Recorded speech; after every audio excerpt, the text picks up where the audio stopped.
क्या हो अगर किसी के पास समय यात्रा की ऐसी शक्ति आ जाए जिससे वो समय यात्रा करके पास्ट में उस इंसान से मिल सकता है जो अब इस दुनिया में नहीं रहा, पर वो चाहकर भी उसे नहीं बचा सकता, क्योंकि अगर उसने अतीत में उसे बचाया तो भविष्य में उसे किसी और को खोना पड़ेगा, पर उसी का अतीत का रूप उस इंसान को बचाना चाहता है।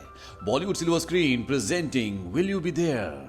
इस कहानी की शुरुआत में डॉक्टर्स की एक टीम एक आदिवासी इलाके से वापस जा रही होती है, क्योंकि मौसम विभाग के अनुसार बहुत जल्द यहाँ पर तूफान आने वाला है। और जब इन्हीं की टीम का आखिरी डॉक्टर, जिसका नाम किम है, वो हेलीकॉप्टर में बैठने वाला होता है, तभी उसके सामने एक आदमी आता है जो कि बहुत बूढ़ा होता है। उसके हाथ में एक छोटी सी बच्ची होती है जिसे मेडिकल ट्रीटमेंट की जरूरत है, पर किम हेलीकॉप्टर में बैठ जाता है क्योंकि ये आखिरी हेलीकॉप्टर होता है जो इन्हें यहाँ से बाहर ले जा सकता है। लेकिन किम को एहसास होता है कि उस बच्ची के प्रति उसकी जिम्मेदारी है, इसीलिए वो हेलीकॉप्टर से उतर जाता है। हालांकि उसके साथ काम करने वाली लेडी उससे बोलती भी है कि अगर तुम हमारे साथ नहीं चले तो 2 हफ्ते बाद तुम्हारी अगली फ्लाइट होगी, पर किम उसकी बात नहीं सुनता और वो उस बच्ची का ट्रीटमेंट करने के लिए वहां पर उतर जाता है। पूरी रात मेहनत करने के बाद उस बच्ची का ट्रीटमेंट कर देता है और इसके बाद जब वो बाहर बैठा होता है तभी वही बूढ़ा आदमी आता है जिसने किम को रोका था। किम उस बूढ़े आदमी से पूछता है, क्या ये तुम्हारी पोती है? वो कहता है कि नहीं, ये मुझे जंगल में मिली थी। शायद उस बच्ची का होंठ बहुत अजीब था, इसीलिए उसे जंगल में छोड़ दिया गया था। वो बूढ़ा आदमी उस बच्ची की तरफ से किम को थैंक्स कहता है। साथ ही वो किम से ये भी पूछता है कि तुम्हारी जिंदगी में कोई ऐसी विश है जिसे तुम पूरा करना चाहते हो? किम कहता है कि मेरी जिंदगी में कोई था जिसे मैं देखना चाहता हूँ। वो बूढ़ा आदमी कहता है, जिन चीज़ों को मैं अपनी आंखों से देख सकता हूँ, मैं उन पर इतना विश्वास नहीं करता जितना उन चीज़ों पर जिन्हें मैं अपनी आंखों से नहीं देख सकता। वो अपने गले से एक शीशी निकालता है जिसके अंदर छोटी छोटी गोलियां होती है और वो उस शीशी को किम को दे देता है। किम उसे बहुत ध्यान से देखता है और उसमें से एक गोली खा लेता है। अगले पल किम को दिखाया जाता है जो एक टेलीफोन बूथ पर बैठकर खांस रहा होता है। तभी उसके पास एक लड़का आता है। किम उससे पूछता है कौन सी जगह है? वो कहता है कि ब्यूसेन रेलवे स्टेशन है। और जब किम उसे देखता है तो पूरी तरह से स्तब्ध रह जाता है, क्योंकि ये और कोई नहीं बल्कि किम का जवानी का रूप होता है। किम उससे पूछता है कि तुम कौन हो? वो लड़का कहता है कि मेरा नाम किम है। किम कहता है लेकिन ये मेरा नाम है। और इसके बाद किम को दोबारा खांसी आना शुरू हो जाती है, उसके मुंह से ब्लड निकलना भी शुरू हो जाता है। इसीलिए जो यंग लड़का होता है वो उसे अपना हैंकरचीफ यानी कि रुमाल देता है। किम को एहसास होता है कि यहाँ पर कुछ ना कुछ गड़बड़ है, इसीलिए वो खांसता हुआ वहां से रेलवे स्टेशन के अंदर भाग जाता है। तभी यंग किम को एहसास होता है कि जो रुमाल उसने उस आदमी को दिया था वो उसकी गर्लफ्रेंड ने उसे गिफ्ट दिया था, इसीलिए वो भागता हुआ उसके पीछे जाता है। वो एक वॉशरूम में पहुंच जाता है। वो देखता है कि वहां पर किम के खून के निशान होते हैं। वो वॉशरूम के अंदर है। वो उसे बाहर से नॉक करके कहता है कि मुझे मेरा रुमाल चाहिए क्योंकि ये मेरी गर्लफ्रेंड का है। और अगले पल हमें दिखाया जाता है कि ओल्ड किम फ्लाइट के वॉशरूम में पूरी तरह से अचेत पड़ा होता है। जब बाहर से नॉक किया जाता है तो किम को होश आता है। उसे लगता है कि ये एक सपना था। वो वापस आकर अपनी सीट पर बैठ जाता है। हर रोज की तरह अगली सुबह वो अपने क्लिनिक जाता है, जहां पर वो अपनी साथी डॉक्टर को किसी का सिटी स्कैन दिखाता है और पूछता है कि इसके पास कितना वक्त है। उसकी साथी डॉक्टर बताती है कि इसे लंग कैंसर है, ये ज्यादा से ज्यादा 6 महीने और जी सकता है। ये सिटी स्कैन किसी और का नहीं बल्कि किम का होता है, यानी कि अब वो 6 महीने से ज्यादा जिंदा नहीं रह सकता। क्लिनिक से शाम को जब वो घर पहुंचता है तो अपनी बेटी को कॉल करता है। वो अपनी बेटी से पूछता है कि तुम घर वापस कब आओगी? उसकी बेटी कहती है जैसे ही मेरे एग्जाम खत्म हो जाएंगे मैं घर आ जाऊंगी। और तभी किम को एक बार फिर से खांसी होना शुरू हो जाती है। वो बड़ी मुश्किल से गोलियां खाकर अपनी खांसी को कंट्रोल करता है। इसके बाद जब वो अपने कपड़े धोने के लिए वॉशिंग मशीन के अंदर डाल रहा होता है तभी उसे अपनी पैंट की जेब में वही रुमाल मिलता है जो एक रात पहले उसे यंग किम ने दिया था, जो उसे अभी तक अपना भ्रम लग रहा था। उसे समझ में आ जाता है कि वो भ्रम नहीं था बल्कि हकीकत है। वो एक बार फिर से वही शीशी निकालता है जो उसे बूढ़े आदमी ने दी थी। वो देखता है कि उसके अंदर 9 गोलियां और होती हैं और अब वो समझ चुका है कि इन गोलियों को खाने से वो अपने अतीत में यानी कि पास्ट में जा सकता है। ये एक टाइम ट्रैवल है। वो एक बार फिर से एक गोली खाता है। वो कुछ देर बैठा रहता है और अगले पल ये दिखाया जाता है कि वो एक बार फिर से अतीत में जा चुका है। वो अपने यंग वर्जन यानी कि यंग किम के घर जाता है, जो कभी उसका खुद का घर हुआ करता था। घड़ी में 12 बज रहे होते हैं और जब यंग किम उसे देखता है तो वो डर जाता है, क्योंकि एक दिन पहले वो अचानक से वॉशरूम से गायब हो गया था। यंग किम एस्ट्रे उठा लेता है, पर ओल्ड किम कहता है कि तुम्हें डरने की जरूरत नहीं है। वो वहां से अखबार उठाकर उसमें तारीख और ईयर देखता है और वो देखता है कि ये साल है सन 1985 का और वो सन 2016 से यहाँ पर आया है। यंग किम मुझसे कहता है कि शायद तुम्हारी तबीयत खराब है, तुम कोई पेशेंट हो।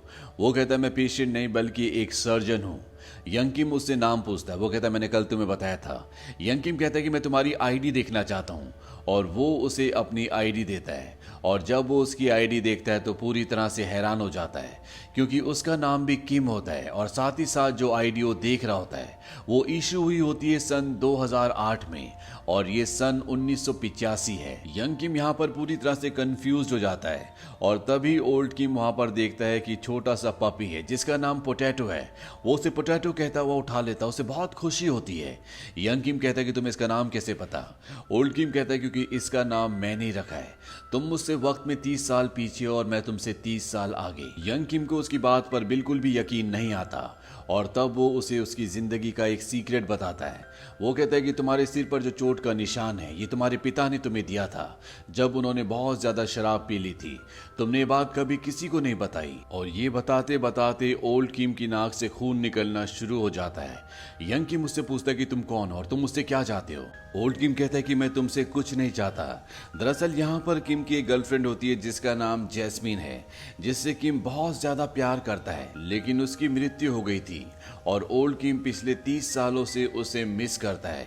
और यही बात उसने उस बूढ़े आदमी से कही थी जिसने उसे गोलियां दी थी कि वो एक बार किसी को देखना चाहता है और वो और किसी के बारे में नहीं बल्कि जैस्मीन के बारे में बात कर रहा था जो उसकी गर्लफ्रेंड थी। अब यहाँ पर जो यंग किम होता है जैस्मीन का नाम सुनकर गुस्सा हो जाता है। वो कहता है कि जैस्मीन से दूर रहना, पर इससे पहले ओल्ड किम कुछ बोल पाता उसे खांसी होना शुरू हो जाती है। वो बाहर की तरफ भागता है।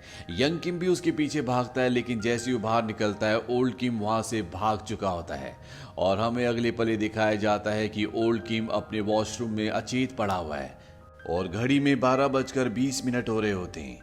यानी कि ओल्ड किम जब भी टाइम ट्रेवल करता है वो 20 मिनट से ज्यादा अपने पास्ट में यानी कि 30 साल पहले वाले वक्त में नहीं रह सकता। वहीं 30 साल पहले यंग किम को दिखाया जाता है जो ओल्ड किम के विजिट से पूरी तरह से परेशान होता है। इसीलिए वो अपने सबसे खास दोस्त डैन के पास जाता है जो कि एक पुलिस वाला भी है। वो उसे वो लाइटर देता है जो यहाँ पर ओल्ड किम छोड़ कर गया है। वो कहता है मुझे इसकी फिंगरप्रिंट्स की रिपोर्ट चाहिए। डैन उसका एक काम कर देता है और वो बताता है कि इस लाइटर में सिर्फ और सिर्फ तुम्हारे फिंगरप्रिंट्स हैं। और अब यंग किम को कहीं ना कहीं ओल्ड किम की बातों पर विश्वास होना शुरू हो गया, लेकिन उसे नहीं पता कि वो उससे कांटेक्ट कैसे करे। तभी वो एक आदमी को देखता है जिसके शरीर पर बहुत सारे टैटूज होते हैं और यहाँ पर उसे एक आइडिया आता है। वो अपने हाथ पर एक टैटू बनवाता है जिस पर वो लिखवाता है विजिट हेयर। 30 साल बाद ओल्ड किम जब इस टैटू को देखता है तो वो समझ जाता है कि यंग किम उससे मिलना चाहता है, पर आज उसे अपनी बेटी से भी मिलना होता है, इसीलिए वो अपनी बेटी को लेने के लिए जाता है। यहाँ पर पिता और बेटी के बीच में बहुत ही गहरा बॉन्ड होता है। ये दोनों एक दूसरे से बहुत प्यार करते हैं और रात को जब ये दोनों डिनर कर रहे होते हैं तो ओल्ड किम अपनी बेटी से कहता है कि तुम्हें अपनी डॉक्टरेट की पढ़ाई करने के लिए यूएस जाना चाहिए, वहां पर तुम्हारी मॉम भी है। हालांकि वो यूएस नहीं जाना चाहती, पर उसे पता है कि उसके डैड ऐसा क्यों कह रहे हैं, इसीलिए वो उठकर वहां से चली जाती है। हालांकि किम ने उसे अपनी बीमारी के बारे में कुछ भी नहीं बताया होता, पर उसने उसकी मेडिकल रिपोर्ट्स देख ली होती है, इसीलिए वो बाहर चली जाती है। किम भी उसके पास आता है। किम कहता है कि तुम्हारे अंकल डैन ने हमेशा मुझे समझाया था कि मुझे सिगरेट्स इतनी ज्यादा नहीं पीनी चाहिए, और मुझे समझने में थोड़ी देर हो गई। किम की बेटी उसके कंधे पर सिर रखकर उसी तरह से बहुत देर तक बैठी रहती है। वहीं सन 1985 में दिखाया जाता है कि ओल्ड किम एक बार फिर से यंग किम से मिलने के लिए पहुंच चुका है। ये दोनों के दोनों उस जगह होते हैं जहां पर जैस्मीन का डॉल्फिन शो शुरू होने वाला है। जैस्मीन इस दुनिया की पहली फीमेल डॉल्फिन इंस्ट्रक्टर है। यंग किम ओल्ड किम से पूछता है कि फ्यूचर में हमारे बच्चे भी हैं। ओल्ड किम कहता है कि हाँ, मेरी एक बेटी है जिससे मैं बहुत प्यार करता हूँ। यंग किम कहता है कि उसकी मॉम जरूर जैस्मीन होगी। ओल्ड किम कहता है तुम इसके बारे में इतना क्यों सोच रहे हो, और तभी यहाँ पर शो शुरू हो जाता है। और जैसे ही ओल्ड किंग जैस्मीन को देखता है वो देखते ही रह जाता है। ये उसका वो ख्वाब होता है जो उसके ख्वाबों में भी कभी पूरा नहीं हो सकता था। यहाँ पर उसकी तबीयत एक बार फिर से खराब होना शुरू हो जाती है, यानी कि उसके 20 मिनट पूरे होने वाले हैं। वो यंग किम को कहता है कि ये मेरा लास्ट विजिट था, मैं जा रहा हूँ। वो यहाँ से जाने लगता है। यंग किम उसके पीछे जाता है और उससे पूछता है कि तुम यहाँ पास्ट में, अतीत में जैस्मीन से मिलने के लिए क्यों आते हो? क्या तुम्हारे वक्त में वो जिंदा नहीं है? हालांकि ओल्ड किम उसे कुछ बताना नहीं चाहता। वो कहता है कि तुम्हें वक्त आने पर सब कुछ पता चल जाएगा। पर जब यंग किम बहुत ज्यादा प्रेशराइज करता है तो ओल्ड किम उसे बता देता है कि बहुत जल्द उसकी मृत्यु होने वाली है। यंग किम पूछता है कि कैसे, पर इससे पहले कि ओल्ड किम उसे बताता उसका वक्त हो जाता है और वो वहां से गायब होकर वापस अपने वक्त में आ जाता है। पर सन 1985 में यंग किम पूरी तरह से परेशान हो जाता है और जब वो जैस्मीन के साथ गाड़ी में होता है तो बहुत ज्यादा इमोशनल हो जाता है। वहीं फ्यूचर में ओल्ड किम को दिखाया जाता है जो रिकॉर्ड पर गाना सुन रहा होता है और तभी उसका रिकॉर्ड बंद हो जाता है और जब वो रिकॉर्ड चेक करता है तो उस पर एक मैसेज होता है और ये मैसेज सन 1985 से यंग किम ने लिखा होता है। इस पर लिखा होता है कि मॉम की एल्बम को देखो और जब वो मॉम की एल्बम खोलता है तो वहां पर एक लेटर होता है जो सन 1985 में यंग किम ने रखा होता है और ठीक 30 साल बाद यहाँ पर ये ओल्ड किम को मिलता है। इस पर यंग किम ने लिखा होता है कि तुम मुझे आधी बात बताकर चले गए, अब मैं पूरी तरह से परेशान हूँ। अगर तुम मुझसे वापस मिलने के लिए नहीं आए तो मैं तुम्हारी पूरी जिंदगी बर्बाद कर दूंगा। अब पूरा कंट्रोल मेरे हाथ में है। इसीलिए ओल्ड किम को एक बार फिर से यंग किम से मिलने के लिए जाना पड़ता है। यंग किम कहता है कि मुझे बताओ कि जैस्मीन की मृत्यु कैसे हुई थी ताकि मैं उसे बचा सकूं। ओल्ड किम कहता है कि मैं ऐसा नहीं कर सकता। वो उसे अपनी डॉटर की फोटो दिखाता है। वो कहता है कि अगर जैस्मीन बच गई तो तुम दोनों शादी कर लोगे और फ्यूचर में जो मेरी बेटी है वो कभी पैदा नहीं हो पाएगी। दरअसल फ्यूचर की जो उसकी बेटी होती है उसकी मॉम कोई और होती है। यहाँ पर यंग किम पूरी तरह से परेशान हो जाता है क्योंकि वो जानना चाहता है कि जैस्मीन की मृत्यु कब, कहां और कैसे हुई थी ताकि वो उसे बचा सके। पर ओल्ड किम कहता है कि मैं एक शर्त पर तुम्हें बता सकता हूँ, इससे मेरी बेटी फ्यूचर में मेरे साथ भी रहेगी और जैस्मीन की जान भी बच जाएगी। यंग किम पूछता है कि वो रास्ता क्या है। ओल्ड किम कहता है कि उसकी जान बचाने के बाद तुम्हें उससे ब्रेकअप करना होगा और ठीक उसी तरह से रहना होगा जिस तरह से तुम उसके मरने के बाद रहते। इस तरह से तुम फ्यूचर में उस लड़की से मिल पाओगे जिससे तुम्हारी बेटी होगी और आने वाला भविष्य ठीक वैसे ही होगा जैसा कि अब है, यानी कि मेरी बेटी मेरे साथ रहेगी। यंग किम को ना चाहते हुए भी उसकी बात माननी पड़ती है।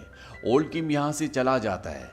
2 महीने बाद दिखाया जाता है कि सन 1985 में यंग किम को एक कॉल आता है।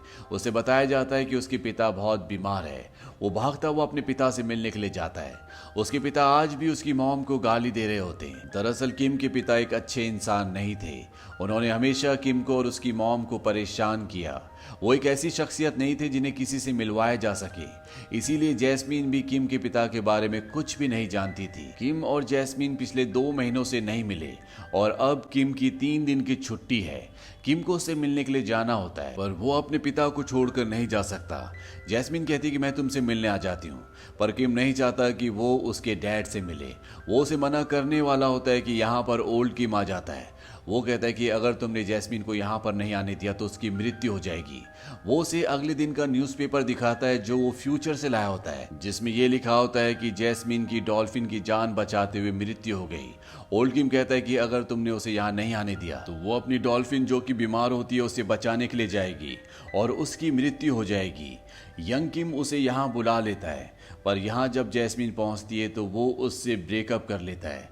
हालांकि ऐसा करने से वो पूरी तरह से टूट जाता है पर उसके पास इसके अलावा कोई भी रास्ता नहीं है। उसके डैड की मृत्यु हो जाती है और जब उसके डैड के फ्यूनरल पर उसका सबसे अच्छा दोस्त डैन आता है, वो फ्रस्ट्रेशन में उसे भी अपनी जिंदगी से दूर जाने के लिए कहता है और यहाँ पर इन दोनों की दोस्ती जो कि बहुत गहरी होती है वो हमेशा के लिए टूट जाती है। वहीं फ्यूचर में दिखाया जाता है कि ओल्ड किम अपने सबसे अच्छे दोस्त डैन से मिलने के लिए जाता है पर जब डैन ओल्ड किम को देखता है तो पूरी तरह से हैरान होता है। वो कहता है कि 30 साल बाद अचानक तुम मुझसे मिलने क्यों आ गए? तुम भूल गए तुमने मेरे साथ और जैस्मीन के साथ क्या किया था? यानी कि 30 साल पहले फ्यूनरल वाले दिन इन दोनों की दोस्ती टूट गई थी। उसके बाद इन दोनों ने कभी भी बात नहीं की। ओल्ड किम वापस अपने घर आ जाता है और तभी उसे डैन का कॉल आता है जो कुछ देर पहले उससे बात भी नहीं करना चाहता था। वो उसे कहता है कि तुम घर आ जाओ, हम पार्टी करेंगे, मैं कब से तुम्हारा इंतजार कर रहा हूँ। ये सुनकर ओल्ड किम पूरी तरह से हैरान होता है। वो कहता है मैं तुमसे बाद में बात करूंगा और जब वो अपने मोबाइल फोन की होम स्क्रीन देखता है तो वहां पर जो उसने अपनी बेटी की फोटो लगाई थी वो गायब हो चुकी होती है। इस बात से वो परेशान हो जाता है और वो उस वॉल के पास जाता है जहां पर उसकी बेटी की फोटोज होती है और यहाँ से फोटोज धीरे धीरे गायब हो रही होती होती हैं और ऐसा इसलिए हो रहा होता है क्योंकि सन 1985 में जहां पर यंग किम है उसे जैस्मीन ने एक एल्बम भेजी होती है जिसमें उसकी और जैस्मीन की बहुत सारी फोटोज होती हैं। उसमें एक नोट भी होता है, उसमें जैस्मीन ने लिखा होता है कि मैं आखिरी बार तुम्हारा इंतजार करूंगी और अब यंग किम उससे मिलने के लिए जा रहा है और इसीलिए फ्यूचर में ओल्ड किम की जिंदगी में सब कुछ बदल रहा होता है। यंग किम जैस्मीन से मिलने के लिए पहुंच जाता है, वो सड़क की दूसरी तरफ होती है, पर इससे पहले कि वो सड़क पार करके यंग किम के पास आती एक गाड़ी उसे टक्कर मारकर उड़ा देती है और इसके तुरंत बाद ही यानी कि सन 2016 में जहां पर ओल्ड किम है वहां पर सब कुछ ठीक हो जाता है। उसकी बेटे की फोटोज वापस आ जाती है, पर ओल्ड किम अब समझ चुका है कि पास्ट में कुछ तो गड़बड़ हुई है जिसकी वजह से यहाँ पर सब कुछ बदल रहा था। वो न्यूज़पेपर में जैस्मीन की खबर पढ़ता है जिसमें लिखा होता है कि जैस्मीन का एक्सीडेंट हुआ था जिससे उसके ब्रेन में ब्लड क्लॉटिंग हो गई और इस वजह से उसकी मृत्यु हो गई। ओल्ड किम एक गोली खाता और वापस सन 1985 में पहुंच जाता है जहां पर जैस्मीन हॉस्पिटल में है। उसके पास यंग किम भी होता है। यंग किम कहता है कि मुझे माफ कर दो, मैंने अपना वादा तोड़ा, पर ओल्ड किम किसी भी तरह से जैस्मीन को बचाना चाहता है। उसने न्यूज़पेपर में पढ़ लिया था कि उसके सर के अंदर ब्लड क्लॉटिंग हुई है और 2016 में जिस वक्त से वो यहाँ पर आया है उस वक्त में ऐसी सर्जरीज बहुत नॉर्मल होती है, इसीलिए वो यंग किम के साथ मिलकर सर्जरी करना शुरू करता है। हालांकि एक बार 20 मिनट पूरे हो जाते हैं और वो वापस अपने वक्त में आ जाता है, पर वो एक बार फिर से गोली खाकर सन 1985 में पहुंच जाता है और यंग किम के साथ मिलकर वो जैस्मीन के सिर की सर्जरी करता है। और जब लगभग ऑपरेशन पूरा होने वाला होता है कि उसे दोबारा से खांसी आना शुरू हो जाती है, यानी कि उसके जाने का वक्त हो गया है, वो वापस अपने वक्त में आ जाता है। जब उसकी आंखें खुलती है तो उसकी बेटी उसके सामने होती है। वो कहते कि आप 3 दिन से बेहोश हैं, पर अब किम ये जानता है कि पास्ट में सब कुछ ठीक हो गया, इसीलिए उसकी बेटी उसके साथ है। इसके बाद वो पता लगाता है कि जैस्मीन कहाँ है और वो उस जगह पहुंच जाता है जहां जैस्मीन अब नए इंस्ट्रक्टर्स को ट्रेन करती है। वो भी उसी की तरह बूढ़ी हो चुकी है।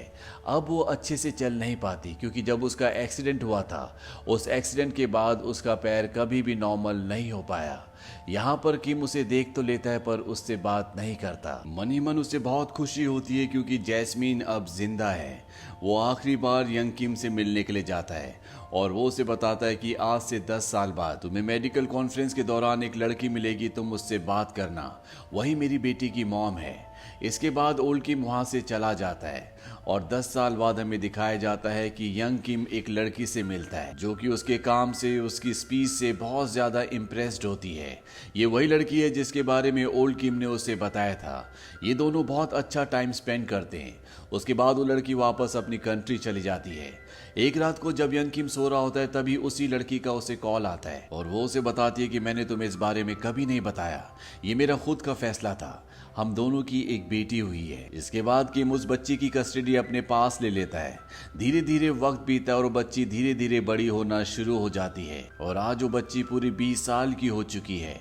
ये वही वक्त होता है जहां से ओल्ड किम यंग किम से मिलने के लिए जाया करता था। वो अपनी बेटी के साथ बीच पर बैठा होता है और उसकी बेटी कहती है कि मैं बहुत लकी हूं जो मुझे तुम जैसे डैड मिले। इसके बाद किम की मृत्यु हो जाती है और उसके फ्यूनरल पर उसका सबसे अच्छा दोस्त डैन भी आता है। किम ने और डैन ने पिछले 30 सालों से बात नहीं की थी। किम की बेटी डैन को पहचान लेती है और वो उसे एक डायरी देती है। वो कहती कि डैड ने कहा था कि डायरी तुम्हें दे दे, वो जानते थे कि तुम उनके फ्यूनरल पर आओगे। और जब डैन उस डायरी को पढ़ता है तो पूरी तरह से हैरान हो जाता है क्योंकि किम ने उस डायरी में अपने टाइम ट्रेवल के बारे में सब कुछ लिखा होता है। उसने ये भी लिखा होता है कि क्यों जैस्मीन से वो हमेशा के लिए अलग हो गया। ये सारी सच्चाई जानने के बाद डैन जैस्मीन के पास जाता है। वो उसे किम की मौत की खबर देता है जिससे वो बहुत दुखी होती है। साथ ही साथ वो जैस्मीन को किम की डायरी भी दे देता है, यानी कि अब जैस्मीन को भी पूरा सच पता चल जाएगा। इसके बाद अगले दिन जब डैन बैठा होता है तो वो हिसाब लगाता है कि किम ने कितनी गोलियां खाई और वो समझ जाता है कि एक गोली अभी भी बाकी है। वो किम के घर जाता है और उसे वो गोली मिल जाती है। वो उस गोली को खाकर पास्ट में यानी कि 30 साल पहले पहुंच जाता है जहां पर वो देखता है कि यंग किम सिगरेट पी रहा होता है। वो उसकी सिगरेट छीन कर नीचे फेंक देता है। वो कहता है कि तुम अपनी जिंदगी बर्बाद क्यों कर रहे हो, तुम्हें ये सब नहीं करना चाहिए। यंग किम उसकी बात को समझ नहीं पाता। वो कहता है कि तुम कौन हो। वो कहता है कि मैं डैन हूं, अभी भी आखिरी गोली बची थी जिससे मैं तुम्हारे पास आ गया। दरअसल ये यंग किम का वो टाइम होता है जब वो वो ओल्ड किम से मिल चुका होता है, इसीलिए उसे टाइम ट्रेवल के बारे में, पिल्स के बारे में पता होता है। डैन यंग किम को कहता है कि हमने 30 सालों तक बातें नहीं की, इससे पहले कि मैं तुमसे दोबारा मिलता तुम्हारी मृत्यु हो चुकी थी। वो यंग किम से बहुत बातें करता है, लेकिन उसे ये बताना भूल जाता है कि उसे लंग कैंसर हुआ था। अब उसका टाइम हो जाता है और वापस वो अपने वक्त में आ जाता है। उसे इस बात का बहुत दुख होता है कि उसने यंग किम को लंग कैंसर के बारे में कुछ भी नहीं बताया। वो उसके घर जाकर उसे बहुत आवाज लगाता है, लेकिन किम का कुछ भी पता नहीं होता। वहीं दूसरी तरफ ये दिखाया जाता है कि जैस्मिन से मिलने के लिए किम पहुंच चुका है, यानी कि किम ने सिगरेट पीना छोड़ दिया था। वो समझ गया था कि डैन ने उसकी सिगरेट छीनकर इसीलिए फेंकी थी क्योंकि उसकी मौत का कारण यही सिगरेट थी। यहाँ प्रेजेंट टाइम में दिखाया जाता है कि किम और जैस्मिन अब एक दूसरे के सामने हैं। किम जैस्मिन को कहता है कि कितने वक्त से हम एक दूसरे से दूर हैं, और ये दोनों एक दूसरे को गले लगा लेते हैं। इसी के साथ ये फिल्म, ये कहानी यहीं पर खत्म हो जाती है। ये फिल्म ईयर 2016 में रिलीज हुई थी। IMDb पर इसकी रेटिंग है 7। उम्मीद करते हैं कि ये कहानी आपको पसंद आई होगी।